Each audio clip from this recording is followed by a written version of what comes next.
Welcome to Chandru maths. நம்ம இந்த வீடியோல எஸ்எஸ்சி எம்டிஎஸ் 2025ல கேட்ட இங்கிலீஷ் வெக்காபுலரியில இடியம்ஸ் அண்ட் ஃப்ரேசஸ் தான் பார்க்க போறோம். ஏற்கனவே நம்ம இங்கிலீஷ் வெக்காபுலரியில சினோனிம்ஸ் பார்த்துட்டோம், ஆன்டனிம்ஸ் பார்த்துட்டோம். இந்த வீடியோல நம்ம இடியம்ஸ் அண்ட் ஃப்ரேசஸ் பார்க்க போறோம். இடியம்ஸ் அண்ட் ஃப்ரேசஸ் அப்படின்னாலே கிட்டத்தட்ட நமக்கு தமிழ்ல பழமொழி எல்லாம் இருக்குல்ல, அந்த மாதிரிப்பட்ட இங்கிலீஷ்ல உள்ளது. சரியா? எல்லாத்துக்குமே மேக்ஸிமம் டைரக்ட் மீனிங் இருக்காது, இன்டைரக்டா ஏதோ சொல்ல வராங்க அப்படிங்கிற மாதிரி இருக்கும். கொஸ்டின்ஸ் பார்க்கலாம். இந்த மாதிரி ஒவ்வொரு கொஸ்டினுமே பாஸ் பண்ணி ட்ரை பண்ணுங்க. நிறைய கொஸ்டின் வந்து ரிப்பீட்டட் தான் கேட்டிருந்தாங்க, அதனால பாஸ் பண்ணி ட்ரை பண்ணுங்க. வீடியோட எண்ட்ல எத்தனை கொஸ்டின் நீங்க ட்ரை பண்ணி கரெக்டா போட்டிருக்கீங்க. இப்போ 30 கொஸ்டின் நம்ம பாக்குறோம் அப்படின்னா 30க்கு நீங்க எவ்வளவு கரெக்டா போட்டிருக்கீங்க அப்படிங்கறதையுமே சொல்லுங்க. சரியா? சரி, இப்போ கொஸ்டின்ஸ் சொல்ல போலாம். ஃபர்ஸ்ட் கொஸ்டின் பாருங்க. இதுல பாருங்க, to make brief contact, to give get or give an update, check in or reconnect often in a professional or personal context. இப்படி ஒரு பெரிய சென்டென்ஸ் மாதிரி கொடுத்திருக்காங்க. கரெக்டா? இது ஒரு மீனிங். இந்த மீனிங்கான கரெக்டான இடியம் என்னன்னு கேக்குறாங்க. ஆப்ஷன்ஸ்ல இருக்கிறது எல்லாமே இடியம். touch a sore spot, put the touch on, touch base with someone, touch a chord with someone. இதுல கரெக்டான இந்த சென்டென்ஸ்ல இருக்கக்கூடிய கொஸ்டின்ல இருக்கக்கூடிய சென்டென்ஸ் எந்த மீனிங்கா கன்வே பண்ணுது, 4 ஆப்ஷன்ல இருக்கக்கூடிய எந்த இடியம்க்கு கரெக்டான மீனிங்கா கன்வே பண்ணுது அப்படிங்கறத நம்ம பார்க்க போறோம். சரியா? இந்த சென்டென்ஸோட ஃபர்ஸ்ட் ஸ்டேட்மெண்ட் என்ன சொல்லுதுன்றத புரிஞ்சுக்கோங்க. To make brief contact, to get or update. அதாவது இப்போ நம்ம என்ன சொல்லலாம், நம்ம ஒரு நாள் ஃபுல்லா நடந்ததை நமக்கு ரொம்ப க்ளோஸான ஒருத்தங்க கிட்ட சொல்லுவோம். கரெக்டா? அப்டேட் பண்ணுவோம், இன்னைக்கு இப்படி நடந்துச்சு அப்படிங்கறது. இது பர்சனல் விஷயமும் இருக்கும், ப்ரொஃபஷனலா சம்டைம்ஸ் சொல்ற மாதிரி இருக்கும். நம்ம மேனேஜருக்கு அன்னைக்கு நாள்ல பண்ணதெல்லாம் சொல்ற மாதிரி இருக்கும். இப்படியும் இருக்கும் இல்லையா? ப்ரொஃபஷனலாவும் இருக்கும், பர்சனல் கான்டெக்ட்லயுமே இருக்கும், ரெண்டுமே இருக்கும். இதை நம்ம ஒரு இடியமா எப்படி சொல்றது அப்படிங்கிறது தான் கொஸ்டின். சரியா? ஃபர்ஸ்ட் ஆப்ஷன்ஸ் பாருங்க. டச் அ சோர் ஸ்பாட் அப்படின்னு கொடுத்துருக்காங்க. டச் அ சோர் ஸ்பாட் அப்படிங்கிறது ஒரு இடியம். இது என்னன்னா, இது நம்மளோட எமோஷனல் பெயினை, நான் இப்போ அப்செட்டா இருக்கேன் அப்படிங்கிற போது அதை இன்னொருத்தவங்க கிட்ட ஷேர் பண்றேன்னா அதை டச் அ சோர் ஸ்பாட்னு சொல்லுவாங்க. ஓகேவா? ஆனா இந்த கொஸ்டின்ல அந்த மாதிரி எதுவுமே கொடுக்கல. கிவன் அப்டேட், சும்மா ஒரு அப்டேட், செக் இன், இல்லைன்னா அது அப்படிதான் கொடுத்துருக்காங்க இல்லையா? அப்ப இதுல வந்து எமோஷனலுக்கு எந்த சம்பந்தமும் இல்லை. அப்செட்டா இருக்கும்போது நம்ம என்ன சொல்றோம்ன்றதான் டச் அ சோர் ஸ்பாட். இது ஒரு இடியம். சோ இதை நோட் பண்ணிக்கோங்க. இது வந்து எஸ்எஸ்சில வந்து இப்போ ஆப்ஷன்ல இருக்கு இல்லையா? அதனால இது வந்து ரிப்பீட் பண்ண நிறைய சான்ஸ் இருக்கு இனி வரக்கூடிய எக்ஸாம்ஸ். எம்டிஎஸ் இல்ல, சிஹெச்எஸ்எல், சிபிஓ, சிஜில எல்லாருமே ரிப்பீட் பண்ண சான்ஸ் இருக்கு. ஸோ தெரிஞ்சு மட்டும் வச்சுக்கோங்க. சரியா? டச் அ சோர் ஸ்பாட் அப்படிங்கிறது. இப்போ இது வந்து இங்க வரப்போறதுல. அடுத்த செகண்ட் பாருங்க, put the touch on. Put the touch on அப்படின்னு கொடுத்துருக்காங்க. இந்த இடியமோட மீனிங் என்னன்னா, மத்தவங்க கிட்ட காசு கேட்கறது. நமக்கு ஃப்ரெண்ட்ஸ் கிட்டயோ யார்கிட்டயோ காசு கேட்கறத நம்ம என்னன்னு சொல்லுவோம்? புட் த டச் ஆன் அப்படின்னு சொல்லுவாங்க. ஓகே, என்கிட்ட அவன் ஒரு 500 ரூபாய் கேட்டான் அப்படின்னு சொல்றது, he put the touch on me for 500 அப்படின்னு சொல்லலாம். சரியா? சோ இது ஒரு இடியம். இது இங்க வரப்போறதுல. அடுத்து பாருங்க, touch base with someone. Touch base with someone அப்படின்னு கொடுத்துருக்காங்க. இதுதான் கரெக்டான ஆன்சர். இது வந்து நம்ம குயிக்கா ஒருத்தவங்களை கான்டாக்ட் பண்ணி அன்னைக்கு என்ன நடந்துச்சு அப்படிங்கறத அப்டேட் பண்றது. ஓகே, இப்படி சொல்லலாம், மீட்டிங்ல என்ன நடந்துச்சுங்கிறத நாளைக்கு நான் சொல்றேன், டச் பேஸ் பண்றேன் அப்படின்னா சொல்றேன் அப்படிங்கிற மாதிரி அர்த்தம். அப்டேட் பண்றது இதுதான் கரெக்ட். இப்போ வேற என்ன கொடுத்துருக்காங்க? Touch a card with someone அப்படின்னு கொடுத்துருக்காங்க. இது என்னன்னா, ஒருத்தங்க கூட எமோஷனலா கனெக்ட் ஆகுறத touch a card with someone. எமோஷனலா கனெக்ட்ல இருப்போம், பட் அதை அப்டேட் பண்ணுவோமான்றதெல்லாம் தெரியாது. ஸோ இது நமக்கு வரப்போறது. ஸோ எல்லா இடியமோட மீனிங் தெரிஞ்சு வச்சுக்கோங்க. நமக்கு கரெக்டானது ஆப்ஷன் சி. எப்பவுமே எஸ்எஸ்சில அந்த கொஸ்டின் அதுக்கான இடியம் அதை மட்டும் பார்க்க கூடாது. மற்ற ஆப்ஷன்ஸ்ல இடியம் இருந்துச்சுன்னா கண்டிப்பா பார்த்துட்டு போகணும். எஸ்எஸ்சில இந்த ரிப்பீட்டட் கொஸ்டின் அப்படின்னு சொல்றதே இந்த மாதிரி ஆப்ஷன்ல இருக்கிறத தான் ரிப்பீட் பண்ணுவாங்க மேக்ஸிமம். சரியா? ஸோ பார்த்துக்கோங்க. அடுத்து பார்க்கலாமா? இப்போ செகண்ட் கொஸ்டின் போகலாம். ஒரு கொஸ்டினுமே பாஸ் பண்ணி ட்ரை பண்ணுங்க. இது பாருங்க, it is impossible to get something for nothing. Every choice or action has a cost, even if it is not immediately obvious, and these costs can be direct payments, other sources, or opportunity to have something else instead, have done something else instead. பெருசா கொடுத்துருக்காங்க. இதுல என்ன சொல்ல வராங்கன்னா, எதுவுமே நமக்கு ஓசில கிடைக்காது. ஒருவேளை நமக்கு இது வந்து ஃப்ரீ அப்படிங்கிற மாதிரி தோணினாலும் அதுவுமே நம்மள ஏமாத்துற ஒரு தந்திரம் தான். அது கண்டிப்பா எதுவுமே இந்த உலகத்துல எதுவுமே வந்து ஃப்ரீயா கிடைக்க போறது இல்ல. ஒருவேளை அப்படி ஃப்ரீயா கொடுத்தாங்கன்னா அது வெளிப்படையா தெரியல, அதுக்கு உள்ளாடி ஏதோ அது ஒரு ஆப்பர்ச்சுனிட்டியா உருவாக்குது. ஏதோ ஒண்ணு விற்கிறதுக்கு, இல்ல திருப்பி அது மூலியமா நமக்கு ஏதோ ஒரு காசு செலவாகிறதுக்கான ஆப்பர்ச்சுனிட்டி தான் அப்படிங்கிற மாதிரி சொல்லியிருக்காங்க. சரியா? சரி, இந்த மீனிங்கை கன்வே பண்ணக்கூடிய இடியம் எது அப்படிங்கறதான் கேக்குறாங்க. ஆப்ஷன்ஸ் பார்க்கலாமா? ஃபர்ஸ்ட் பாருங்க, to footloose and fancy free அப்படின்னு கொடுத்துருக்காங்க. இதை பார்க்கும்போதே இதுதான் ஆன்சர்ன்ற மாதிரி இருக்கு. பட் இதோட அர்த்தம் என்ன? ஃபேன்சி ஃப்ரீ இப்பெல்லாம் இருக்கு இல்லையா? இதோட அர்த்தம் என்னன்னா, ரெஸ்பான்சிபிலிட்டிஸ்ல இருந்து விடுபட்டு இருக்கிறாங்க அப்படிங்கிறது. எந்த பொறுப்பும் கையில எடுத்துக்கல, எந்த ஒரு பொறுப்பும் இல்லாம இருக்கிறான் அப்படின்னு சொல்றதுக்கு தான் to footloose and fancy free அப்படிங்கிற அர்த்தம். சரியா? ஃபூட் லூஸ், ஃபூட் வந்து லூஸா தான் இருக்கு, அவன் டைட்டா இல்ல, அதாவது அந்த அளவுக்கு அவனுக்கு எந்த ரெஸ்பான்சிபிலிட்டியும் இல்லைன்றதான் இந்த இடியமோட மீனிங். ஓகேவா? இது இங்க வராது. அடுத்து பாருங்க, கெட் அவே ஸ்காட் ஃப்ரீ அப்படின்னு கொடுத்துருக்காங்க. கெட் அவே ஸ்காட் ஃப்ரீ அப்படின்னா பனிஷ்மெண்ட்ல இருந்து எஸ்கேப் ஆகுறது, பனிஷ்மெண்ட் வாங்காம எஸ்கேப் ஆகுறத கெட் அவே ஸ்காட் ஃப்ரீன்னு சொல்லுவாங்க. அது இங்க வராது. அடுத்து பாருங்க we must do lunch sometime. we must do lunch sometime அப்படின்னா இது வந்து ஒரு இன்விடேஷன் மாதிரி. பொலைட்டா ஒருத்தங்களை இன்வைட் பண்ணுவோம் இல்லையா, அதுதான். ஒரு நாள் சேர்ந்து சாப்பிடலாமே இந்த மாதிரி சொல்லுவோம் இல்லையா, அந்த மாதிரி. இது ஒரு பொலைட்டா ஒரு இன்விடேஷன், அதுவுமே இங்க வராது. பேலன்ஸ் இருக்கா? டி தான் நமக்கு correct answer. there is no such thing as a free lunch. இதோட அர்த்தமே எதுவுமே ஃப்ரீயா கிடைக்காது அப்படிங்கிறது தான். it is impossible to get something for nothing அப்படின்னு கொடுத்திருக்காங்க இல்லையா. every cause choice or action has a cost. இந்த இவ்ளோ மீனிங்குமே அது கன்வே பண்ணிடுது. ஓகேவா? there is no such thing as free lunch. free lunch ஒரு கான்செப்டே கிடையாதுன்ற மாதிரி சொல்றாங்க. அடுத்து பார்க்கலாம். தேர்ட் கொஸ்டின் பாருங்க. True blue. ட்ரூ ப்ளூ அப்படிங்கிறது ஒரு இடியம். இந்த இடியமோட மீனிங் என்னன்னு கேட்கறாங்க. இதுக்கு முன்னாடி எல்லாம் இந்த 2 கொஸ்டின்ல என்ன பார்த்தோம், ஆப்ஷன்ஸ்ல தான் இடியம் இருந்துச்சு இல்லையா, மீனிங்கா கொஸ்டின்ல கேட்டிருந்தாங்க. இது அப்படியே கொஞ்சம் ரிவர்ஸ்ல கேட்டிருக்காங்க. சரியா? இந்த மாதிரியும் கேட்பாங்க. இப்போ பாருங்க third question true blue. True blue அப்படிங்கிறது ஒரு இடியம். இதோட மீனிங் என்னன்னு கேட்கறாங்க. ட்ரூ ப்ளூ அப்படின்னாலே உண்மையா இருக்கிறது, நேர்மையா இருக்கிறது தான் ட்ரூ ப்ளூ அப்படின்னு சொல்லுவாங்க. சரியா? பாருங்க லாயல் அண்ட் ஸ்டெட்ஃபாஸ்ட். ஃபர்ஸ்ட் ஆப்ஷன்லயே நமக்கு கரெக்டான ஆன்சர் இருக்கு. மொத்த ஆப்ஷன்ஸோட மீனிங் பாருங்க. a long albeit vague period of time அப்படின்னு. ஒரு லாங் பீரியட நம்ம என்னன்னு சொல்லுவாங்கன்னா, லாங் டைம்னு வந்தாலே ஃபார் ஏஜஸ் அப்படின்னு ஒரு இடியம் உண்டு. ஓகே, ஃபார் ஏஜஸ் அப்படிங்கிற இடியம் கேட்டிருந்தாங்கன்னா அதுக்கு கரெக்டான meaning a long albeit vague period of time அப்படிங்கிறது. அப்புறம் போலீஸ் கார் அப்படின்னு இருக்கு, இது நமக்கு வரப்போறது. அப்புறம் கம்ப்ளீட்லி அன்எக்ஸ்பெக்டட், எதிர்பாராத ஒரு விஷயம் நடக்குது அப்படின்னா இது எஸ்எஸ்சியோட ரிப்பீட்டட். சரியா? இதுக்கு ஒரு இடியம் இருக்கு. இது நீங்க கண்டிப்பா எஸ்எஸ்சி ப்ரிப்பேர் பண்ணிட்டு இருக்கீங்கன்னா இது தெரிஞ்சிருக்கும். ஒரு தடவை பாஸ் பண்ணி என்னன்றதை ஞாபகப்படுத்தி பாருங்க. எதிர்பார்க்காத ஒரு விஷயம் நடக்கிறத என்னன்னு சொல்லுவோம் அப்படிங்கிறது அவுட் ஆஃப் த ப்ளூ அப்படின்னு சொல்லுவோம். சரியா? அவுட் ஆஃப் த ப்ளூ அப்படின்னா எதிர்பார்க்காம ஒரு விஷயம் நடக்குது, சடனா நடக்குது. சரியா? இது இடியம் அவுட் ஆஃப் த ப்ளூங்கிறது. அதோட மீனிங் கம்ப்ளீட்லி அன்எக்ஸ்பெக்டட். அடுத்து பார்க்கலாமா? சோ இங்க correct answer option 1. Fourth question பார்க்கலாம். with all one strength or power. with all one strength or power அப்படின்னு கொடுத்திருக்காங்க. இதுவுமே என்னது, இது வந்து மீனிங் ஒரு ஃபுல் ஸ்ட்ரென்த்தோட இருக்கிறது இல்ல பவரோட இருக்கிறது, மீனிங் இல்ல ஒரு டெஃபினிஷன் மாதிரி கொடுத்திருக்காங்க. இதுக்கு கரெக்டான இடியம் என்னன்னு கேக்குறாங்க. ஆப்ஷன்ஸ் பாருங்க. Might makes right. இதோட அர்த்தம் என்னன்னா, நல்ல பவர்ஃபுல்லான பீப்புள் தான் வந்து என்ன பண்ணாலும் கரெக்ட். அதாவது ஸ்ட்ராங் பீப்புள் வந்து வீக் பீப்புளை டாமினேட் பண்றாங்கன்றதுதான் இந்த கான்செப்ட். நிறைய காசு இருக்கவங்க சொல்றதுதான் எல்லா இடமும் வலிக்கும் அப்படின்னு சொல்லுவாங்க, அந்த மீனிங் தருது. அடுத்து பாருங்க. மைட் ஜஸ்ட் அஸ் வெல் அப்படின்னு சொன்னா இது வந்து நியாயமா செய்ய வேண்டியது அப்படின்னு சொல்றதுக்கு இதை சொல்லுவோம். அடுத்து வித் மைட் அண்ட் மெயின், இதுதான் ரொம்ப இம்பார்ட்டன்ட். அதோட அர்த்தம் தான் with all one strength R power. With might and main அப்படின்னு சொன்னாலே என்னோட எல்லா பவரையும் வச்சு அப்படின்னு சொல்றதுதான் வித் மைட் அண்ட் மெயின். சரியா? அடுத்த லாஸ்ட் இருக்கிறது பாருங்க. Might as well be hanged for a sheep as a lamb அப்படின்னு கொடுத்துருக்காங்க. இதோட அர்த்தம் என்னன்னா, நீங்க ரிஸ்க் எடுத்தீங்கன்னா என்னன்னாலும் பண்ணலாம் அப்படிங்கறதா இதோட அர்த்தம். சரியா? அதுவும் இங்க வரப்போகுது. So correct answer option 3. அடுத்து பார்க்கலாமா? ஃபிஃப்த் கொஸ்டின் பாருங்க. something is very near the end of its life, strength or use and is likely to fail soon. இந்த மாதிரி நிறைய கொஸ்டின்ஸ் வந்து கொஞ்சம் புதுசாவே கேட்டிருந்தாங்க எஸ்எஸ்சி எம்டிஎஸ் பொறுத்த வரைக்கும். சில கொஸ்டின்ஸ் நம்ம கேள்விப்பட்டிருக்க மாட்டோம், வித்தியாசமா இருந்துச்சு. பட் ட்ரை பண்ணலாம். சரியா? பாருங்க. something is very near the end of its life, strength or use and likely to fail soon. அதாவது கடைசி கட்டத்துல இருக்காங்க, இறக்குற தருவாயில இருக்கிறாங்க, அந்த மாதிரி இருக்கிறது. இல்ல ஏதோ ஒரு பொருள் வந்து இதுக்கப்புறம் யூஸ் பண்ண முடியாத சிச்சுவேஷன்ல இருக்கு. ஸோ அது ஒரு எண்ட் லெவல்ல இருக்கும்போது அதை நம்ம என்னன்னு சொல்லுவோம் அப்படிங்கிற மாதிரி கேட்கறாங்க. சரியா?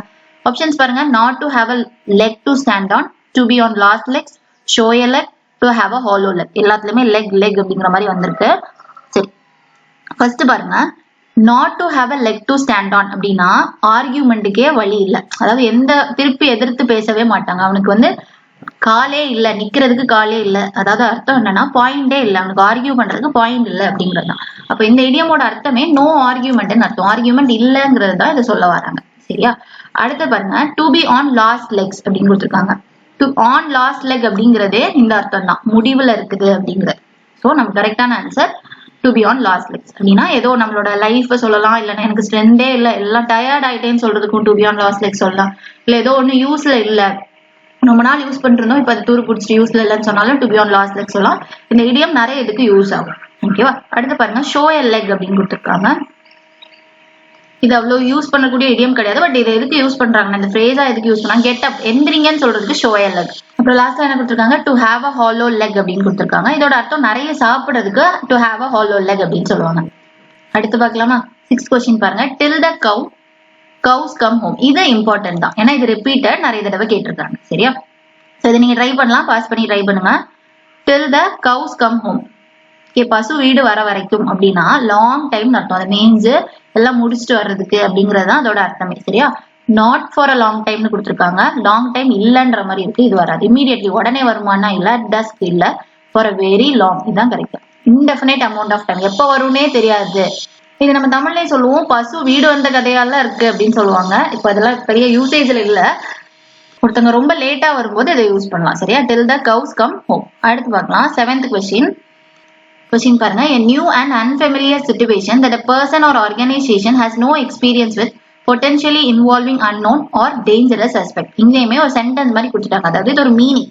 இந்த கொஸ்டின்ல மீனிங் வந்து சொல்றாங்க, அதுக்கு ஏத்த இடியம் என்னன்னு கேக்குறாங்க. ஆப்ஷன்ஸ்ல இடியம் கொடுத்துருக்காங்க. கரெக்டா? பாருங்க, back waters, uncharted waters, flow water, charted waters. இந்த 4 ஆப்ஷன்ல ஒண்ணுதான் இடியம் நமக்கு, மத்தெல்லாம் இடியமே கிடையாது. சரியா? இப்ப பாருங்க, பேக் வாட்டர்ஸ் கிடையாது, uncharted waters தான் கரெக்ட். இதுதான் ஒரு பர்சன் வந்து எக்ஸ்பீரியன்ஸே இல்லாம வந்து ஏதோ ஒரு பிரச்சனையில மாட்டிக்கிறது, அதுதான் uncharted waters சொல்லுவாங்க. சரியா? அடுத்து பார்க்கலாம், மத்ததெல்லாம் இடியம் கிடையாது. அடுத்து பார்க்கலாம் 8th question பாருங்க. A disproportionate reaction of anger, concern or displeasure over some minor or trivial matter. இதுவுமே ஒரு ஸ்டேட்மெண்ட் மாதிரி இருக்கு. இது மீனிங் இருக்கு, மீனிங்கோட ஆப்ஷன் என்னன்னு கேட்காங்க. சரியா? அதாவது கோவமும் இருக்கு, ஒருத்தவங்க மேல அக்கறையும் இருக்கு. ஒரு சின்ன பிரச்சனை வந்த உடனே கோவப்படுறாங்க, அக்கறை காட்டுறாங்க, இந்த மாதிரிப்பட்ட ஒரு ரியாக்ஷனை நம்ம என்னன்னு சொல்லுவோன்றதுதான் கொஸ்டின். சரியா? பாருங்க, டெம்பஸ்ட் இன் டீ ஸ்பாட் இதுதான் கரெக்ட். டெம்பஸ்ட் இன் டீ பாட் அப்படிங்கிறது தான் ஓவர் ரியாக்ட் பண்றது. சின்ன மேட்டருக்கு கூட ஓவர் ரியாக்ட் பண்ணுவாங்கன்னு சொல்லுவோம் இல்லையா? அது ஒரு அக்கறையிலயா இருக்கலாம், ரொம்ப கோவப்படுவாங்க, ரொம்ப அக்கறை காட்டுறது, இது எல்லாமே வந்து டெம்பஸ்ட் இன் டீ பாட் அப்படின்னு சொல்லுவாங்க. இது ஒரு இடியம். இதோட மீனிங்கே over reaction to small matters. சரியா? இப்ப பார்த்ததெல்லாம் பாருங்க. எப்போ போர்ட் இன் ஸ்டார்ம் அப்படின்னு கொடுத்துருக்காங்க. போர்ட் இன் ஸ்டார்ம் அப்படின்னா இது ஒரு சேஃபான பிளேஸ் அப்படிங்கிறது. புயல்ல கூட இந்த போர்ட் அப்படியே அசையாம நல்லா இருக்கும், அதாவது சேஃப் பிளேஸ் அப்படிங்கறதா இதோட அர்த்தம். இந்த இடியம் கேட்டிருந்தாங்க அப்படின்னா அதுக்கு மீனிங் கேட்டா சேஃப் பிளேஸ் அப்படிங்கிறது. அடுத்த கிக் அப் ஃபஸ், இதுவுமே இம்பார்ட்டன்ட், நிறைய தடவை கேட்டிருக்காங்க. ரொம்ப கம்ப்ளைண்ட் பண்றது, அதெல்லாம் என்னன்னு சொல்லுவோம், கிக் அப் ஃபஸ் சொல்லுவோம். அப்புறம் பாருங்க, கோ டவுன் அ ஸ்டார்ம் அப்படின்னு கொடுத்துருக்காங்க. இது சக்சஸ்ஃபுல் அப்படின்னு சொல்றதுக்கு கோ டவுன் அ ஸ்டார்ம்னு சொல்லுவாங்க. ஸ்டார்ம்னா புயல் அந்த மாதிரிலாம் நினைச்சிட்டு நெகட்டிவா நினைப்போம், பட் இது ஒரு பாசிட்டிவான ஒரு இடியம், ரொம்ப சக்சஸ்ஃபுல்லா இருக்கிறதுக்காக சொல்லக்கூடியது, சக்சஸ் சொல்றது. சரியா? அடுத்து பார்க்கலாமா? பாருங்க 9th question பாருங்க. Think on one's feet. Think on one's feet அப்படிங்கிறது இடியம். இதோட மீனிங் என்ன அப்படின்னு கேக்குறாங்க. சரியா? To try or start something, ஏதோ விஷயத்த தொடங்குறதான்னு கேக்குறாங்க, கிடையாது. டு பிகம் கம்ஃபர்டபுளா இருக்கிறதான்னு கேக்குறாங்க, இல்ல. To be able to think clearly in a times of stress, especially when forming a solution to a pressing problem. இதுதான் கரெக்ட். ஏன்னா திங்க் ஆன் ஒன் ஸ்பீட் அப்படின்னா ஒரு பெரிய பிரச்சனை நடந்துட்டு இருக்கும் போது கூட நம்ம திங்க் பண்றோம் இல்லையா, டக்குன்னு துரிதமா முடிவெடுத்தாங்க அப்படின்னு சொல்லுவாங்க. ஸ்ட்ரெஸ்ல கூட குயிக்கா திங்க் பண்றதை நம்ம என்னன்னு சொல்லலாம், திங்க் ஆன் ஒன் ஸ்பீட் அப்படின்னு சொல்லலாம். ஒரு மோசமான சிச்சுவேஷன்ல கரெக்டா திங்க் பண்றது. அடுத்து பார்க்கலாம் 10th question பாருங்க. walk on eggshells with someone. walk on eggshells with someone இது ஒரு இடியம். இதோட மீனிங் என்ன அப்படின்னு கேக்குறாங்க. அதாவது மத்தவங்களை காயப்படுத்த கூடாதுன்னு பண்ணுவோம் இல்லையா, கேர்ஃபுல்லா பண்றது walk on eggshells சொல்லுவாங்க. walk on eggshells with someone அப்படின்னா மத்தவங்களை காயப்படுத்தாம நடந்துக்கிறது. ஓகே, சாஃப்டா நடந்துக்கிறது. பாருங்க, to be careless about the feeling of other, மத்தவங்களோட ஃபீலிங்ஸை கேர் பண்ணலன்னு சொல்லியிருக்காங்க, அது தப்பு. டு பி ஹார்ஷ், ஒருத்தங்கிட்ட ஹார்ஷா நடந்துக்கிறதான்னு கேக்குறாங்க, இல்ல. இங்கேயுமே ஹார்ஷ் வேர்ட்ஸ் டு சம்மன் வராது. To be careful not to hurt or offend someone, மத்தவங்களை ஹர்ட் பண்ணிடக்கூடாது, காயப்படுத்திடக்கூடாதுன்னு கேர்ஃபுல்லா நடந்துக்கிறது தான் வால்க் ஆன் எக்ஸ்ஷெல்ஸ் சொல்றாங்க. அடுத்து பார்க்கலாம் 11th question பாருங்க. Lacking experience, immature. எக்ஸ்பீரியன்ஸ் இல்லாம மெச்சூரிட்டி இல்லாம இருக்கிறத நம்ம என்னன்னு சொல்லுவோம். இங்க வந்து மீனிங் கொடுத்துருக்காங்க, இதுக்கான இடியம் என்னன்னு கேட்கறாங்க. ஆப்ஷன்ஸ் பாருங்க. Box somebody's ear, wet behind the ears, flee in the ear, easy on the ear. இதுல wet behind the ears தான் கரெக்ட். அப்படின்னா உங்களுக்கு எக்ஸ்பீரியன்ஸ் கிடையாது, ரொம்ப இம்மெச்சூரா நடந்துக்கிறாங்கன்றதுதான் wet behind the ears. மத்ததெல்லாமே இடியாமே கிடையாது. சரியா? சோ ஈஸியா தூக்கிடலாம். wet behind the ears அப்படிங்கிறது தான் கரெக்ட். இது ரிப்பீட்டட், ஒரு தடவை கேட்டிருக்காங்க. சரியா? அடுத்து பார்க்கலாம்.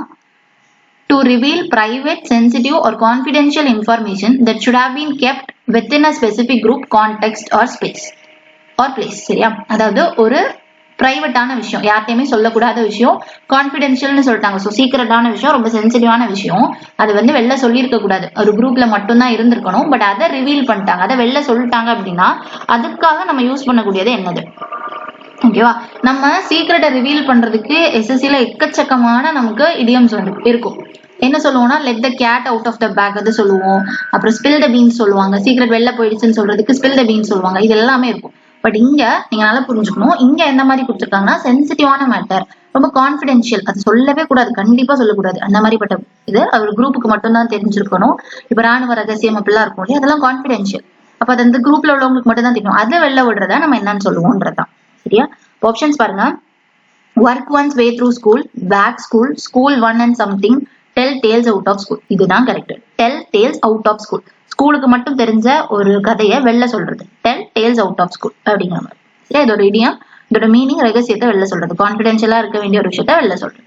அடுத்து பார்க்கலாம். Dismissed, throw out in disgrace. Okay, இதுக்காக நம்ம சொல்லக்கூடிய இடியம் என்ன அப்படின்னு கேக்குறாங்க. கீப் அண்ட் இயர் அவுட், இது இடியம் இல்ல. To be out on your year, இதுதான் கரெக்ட். ஓகே, ஒருத்தங்களை டிஸ்மிஸ் பண்றது, அந்த வேலையை விட்டு தூக்குறது, இல்ல படிப்பு விட்டு தூக்குறது, இந்த மாதிரி இருக்கிறதா to be out on your year. அடுத்து பார்க்கலாமா? 14 பாருங்க. Fighting chance. ஃபைட்டிங் சான்ஸ் அப்படிங்கிறது ஒரு இடியம். இந்த இடியமோட மீனிங் என்ன அப்படின்னு கேக்குறாங்க. ஓகே, இதோட அர்த்தம் என்னன்னா, ஒரு சான்ஸ் இருக்கு, பட் ஃபைட் பண்ணி தான் அந்த சான்ஸே நமக்கு கிடைக்கணும். ஓகேவா? இப்ப நமக்கு ஒரு ஆப்பர்ச்சுனிட்டி இருக்கு, ஆனா அந்த ஆப்பர்ச்சுனிட்டி டக்குன்னு கிடைக்காது, கொஞ்சம் போராடி அந்த ஆப்பர்ச்சுனிட்டியை அடையணும்னு சொல்லுவோம் இல்லையா, அதுக்குதான். ஓகே, அதான் என்னன்னு சொல்றோம், ஃபைட்டிங் சான்ஸ் அப்படின்னு சொல்றோம். ஓகே, இப்ப பாருங்க, இங்க பாருங்க. Contest or competition which winner achieves victory by only through very narrow margin. Last மினிட்ல வின் பண்ணாங்களான்ற மாதிரி இருக்கு, அது இங்க வராது. Chance to win but only with struggle. Win பண்ண சான்ஸ் இருக்கு, ஆனா ஸ்ட்ரகிள் பண்ணி தான் வின் பண்ணணும், இதுதான் கரெக்ட். சரியா? இங்க பாருங்க. இங்க அவாய்ட் கான்ஃபரன்டேஷன் ஆர் என்கவுண்டர், இது ஒரு சிச்சுவேஷன் அவாய்ட் பண்றதை பத்தி பேசுறாங்க, வராது. To actively try to stay alive, இது வந்து சர்வைவ் பண்ண ட்ரை பண்றாங்க, அதுவும் வராது. ஸோ நம்ம கரெக்ட் ஆன்சர் வின் பண்ண சான்ஸ் இருக்கு, பட் வித் ஸ்ட்ரகிள். அடுத்து பார்க்கலாம். 15 question. To be wasting time fighting enemies or trying to resolve issues that are imaginary, unimportant or impossible to overcome. இங்கேயுமே மீனிங் கொடுத்துருக்காங்க. இந்த மீனிங்கான கரெக்டான இடியம் கேட்கறாங்க. இது என்ன சொல்றாங்க, இந்த 3 லைன் வாசிக்கும் போது உங்களுக்கு என்ன புரியுதுன்னு பாருங்க. இது என்னன்னா, ஒரு பிரச்சனையே இல்லை, இதெல்லாம் ஒரு ஜுஜுபி மேட்ரு. அந்த இல்லைன்னா அது ஒரு இமேஜினரியான பிரச்சனை. இப்படி ஒரு பிரச்சனை வரப்போறதே இல்லை, நம்ம இப்படி வந்துருமோ அப்படின்னு நினைச்சு அதுக்காக டைம் வேஸ்ட் பண்றது, அதுக்காக எஃபர்ட் போடுறத நம்ம என்னன்னு சொல்லுவோன்றதான் கொஸ்டின். சரியா? ஸோ இது கரெக்டான ஆன்சர் டில்டிங் அட் விண்ட்மில்ஸ் அப்படிங்கறதான் கரெக்டான இது. ஓகேவா? எல்லாமே உங்களுக்கு புதுசு மாதிரி இருக்கும், எல்லாம் நோட் பண்ணிக்கோங்க. இதுக்கப்புறம் இது ரிப்பீட் ஆக சான்ஸ் இருக்கு. ஓகே, அடுத்து பார்க்கலாம். 16 பாருங்க. There are many other people available for a romantic relationship after a breakup, or more generally there are plenty of other choices and opportunity in a particular situation. Okay, இங்கேயுமே எப்படி கொடுத்துட்டாங்க, ஒரு சென்டென்ஸா கொடுத்துட்டாங்க. அதை அதுக்கு நம்ம என்னன்னு சொல்லுவோம்னு கேக்குறாங்க. சரியா?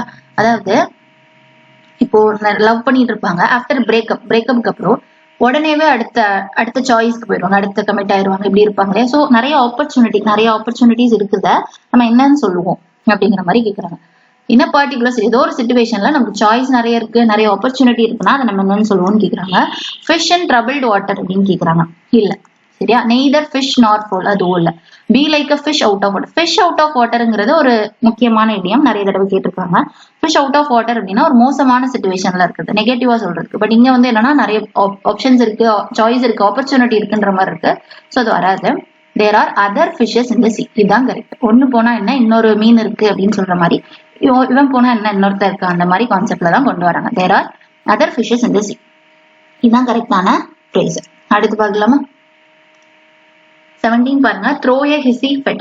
த்ரோ எ ஹிசி ஃபிட் அப்படிங்கிறது ஒரு இடியம். இந்த இடியமோட மீனிங் என்ன?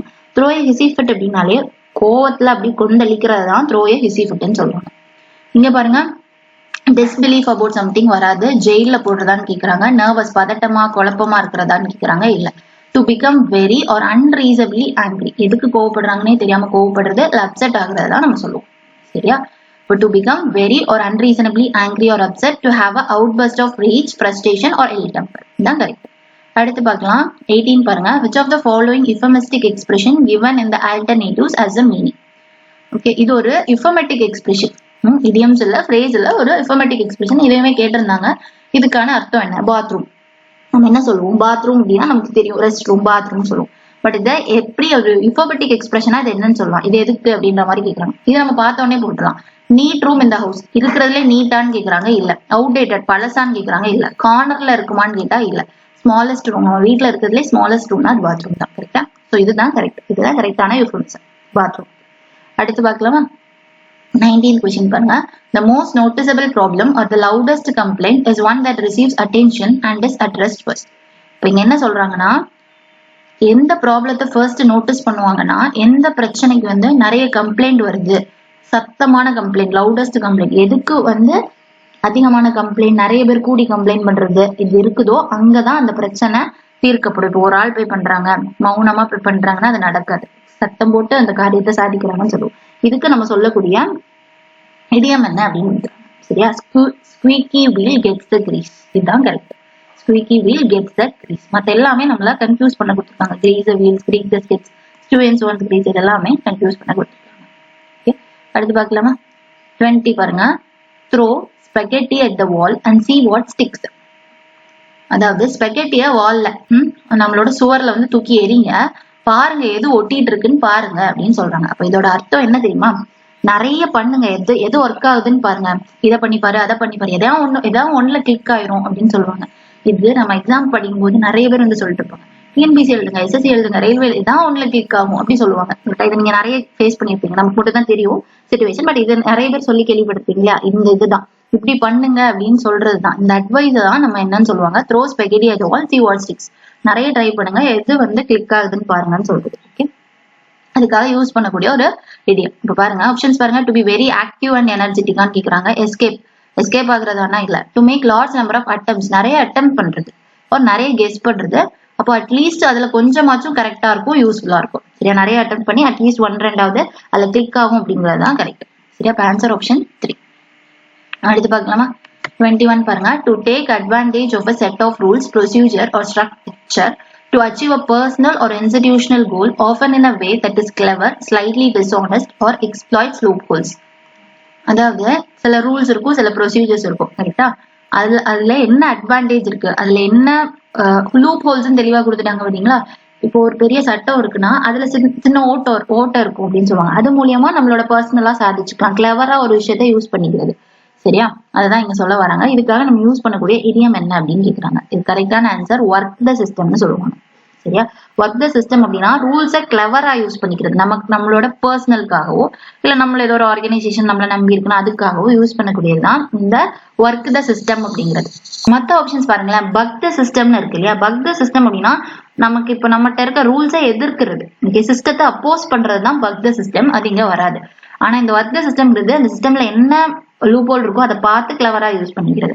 அடுத்து get something out of one system. இது எந்த ஒரு எமோஷன்ஸுமே இல்லாம இருக்கிறது, இதெல்லாம் நமக்கு வரப்போறது இல்ல. சரியா? இந்த ஒர்க் த சிஸ்டம்ன்றது கரெக்ட். இதே மீனிங்ல பிளே த சிஸ்டம்னு சொன்னாலும் கரெக்ட். ஒர்க் த சிஸ்டம் வந்தாதான் இந்த மீனிங் கிடையாது, பிளே த சிஸ்டம்னு சொன்னாலும் கரெக்ட் தான் இந்த ஐடியா. சரியா? எது வந்திருந்தாலுமே ஆன்சர் சூஸ் பண்ணி வந்திருக்கலாம். அடுத்த கொஸ்டின் பாருங்க. 22. Describing the shortest, most direct path between 2 points, measuring in a straight line and disregarding any obstacles like roads, rivers or mountains. இந்த மாதிரி பெருசா கொடுக்கறது எல்லாமே கன்ஃபியூஸ் பண்றதுக்கு தான். இங்க அர்த்தம் என்னன்னா ஷார்டஸ்ட் மோஸ்ட் டைரக்ட் பாத் பிட்வீன் 2 பாயிண்ட்ஸ். இதை மட்டும் எடுத்துக்கிட்டாலே போதும். சரியா? அதாவது ரொம்ப ஷார்டஸ்டான ஒரு பாத்தை நம்ம என்னன்னு சொல்லுவோம், அதுக்கு யூஸ் பண்ணக்கூடிய இடியம். ஓகே, ஆப்ஷன்ஸ் பாருங்க. ஆப்ஷன்ஸ் பார்த்தாலே தெரியுது, எல்லாத்துலயுமே க்ரோ இருக்கு. கரெக்டா? உள்ள grow with one as a crow flies. இதுதான் correct. as a crow flies அப்படிங்கிறது மட்டும் தான் கரெக்டான இடியம். இதோட அர்த்தம் shortest distance. as a crow flies அப்படின்னா காக பறக்கிற அளவுக்கு மட்டும் தான் ஷார்டஸ்ட் டிஸ்டன்ஸ். அடுத்து பார்க்கலாம். 23 பாருங்க. Bigger bang for one's buck. Bigger bang for one's buck. இது ஒரு இடியம். இதுக்கான கரெக்டான மீனிங் என்ன அப்படின்னு கேக்குறாங்க. சரியா? இதோட அர்த்தம் என்ன அப்படின்னா,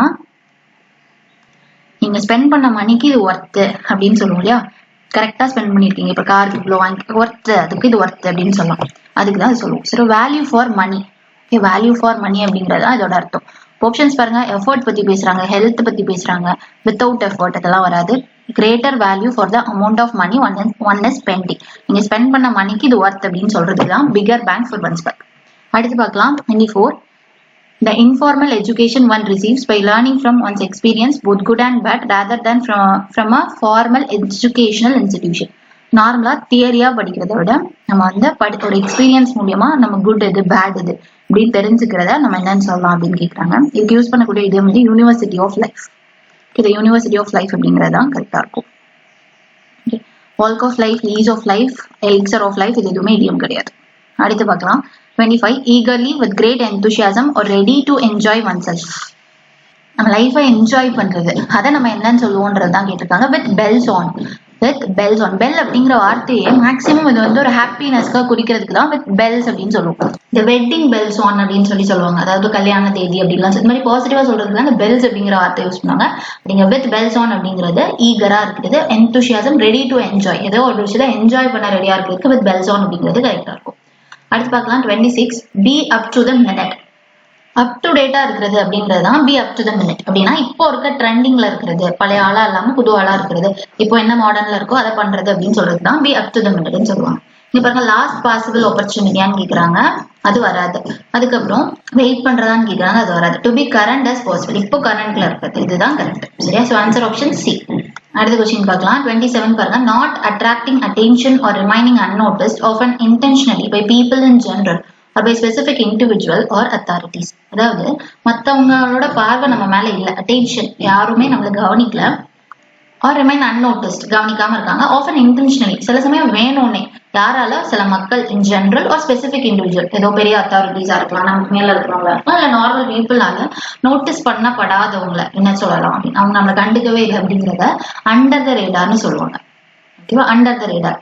இது வந்து சீக்ரெட்டா இருக்குதுன்னு சொல்றதுக்கும் இதை சொல்லிடுவாங்க. ஏன்னா ஒரு விஷயம் யாராலையுமே கவனிக்கப்படல, ஒரு பொருளா இருக்கலாம், பர்சனா இருக்கலாம், ஏதோ ஒண்ணு கவனிக்கப்படல, சோ சீக்ரெட்டா இருக்கு, யாருக்குமே தெரியல அப்படிங்கும் போது கூட இந்த அண்டர் த ரேடார்ங்கிறத யூஸ் பண்ணுவாங்க. மத்த எல்லாமே தப்பு. சரியா? அதெல்லாம் சும்மா கன்ஃபியூஸ் பண்ண கொடுத்துருக்காங்க. இந்த ரேடார்ல வந்து நம்ம கன்ஃபியூஸ் ஆகும் இல்லையா, ஏதோ ரேடார் வச்சு வரும் அப்படிங்கிற இடியம் தெரியும், பட் எதுன்னு தெரியாத பட்சத்துல நம்ம இந்த நாலுமே கன்ஃபியூஸ் ஆகும், அதுக்காக கொடுத்துருக்காங்க. சரியா? அடுத்து பார்க்கலாம் 28 B under cloud. B under cloud அப்படின்னு கொடுத்துருக்காங்க. இது வந்து ஒரு இடியம், இதோட மீனிங் அண்டர் கிளவுட் அப்படின்னா இது கரெக்டான ஆன்சர் என்னன்னா நம்பாம இருக்கிறது, டவுட்டோட இருக்கிறதுன்னு சொல்லுவோம் இல்லையா, அதான் under cloud. Suspicion, distress, disapproval, இதுதான் பி அண்டர் கிளவுட். அடுத்து பார்க்கலாமா 29 பாருங்க. Handwriting on the wall. Handwriting on the wall. Okay, wall அப்படின்னு சொல்லும் போது செவரு, ஹேண்ட் ரைட்டிங் நம்ம எழுதுறது. கரெக்டா? Handwriting on the wall அப்படின்னு சொன்னா இது வந்து ஃபியூச்சர்ல நடக்க போய் ஒரு கெட்ட விஷயம் இப்பவே தெரியுது அப்படின்னு சொன்னாதான் அந்த ஹேண்ட் ரைட்டிங் ஆன் த வால் அப்படிங்கிற இடியம் சொல்லுவாங்க. ஓகேவா? ஒரு வார்னிங் சைன், ஏதோ ஒரு தப்பு நடக்க போகுதுன்றது இப்பவே தெரியும் இல்லையா, கனவு மாதிரி வரும் சில பேருக்கு, இந்த மாதிரி இருக்கிறதுதான் hand writing on the wall. The very apparent signs that something bad will happen in the future. தெளிவா தெரியுது something bad will happen in the futureல ஒரு பேட் நடக்கும்ங்கிறது. இதுதான் கரெக்ட் ஆன்சர்.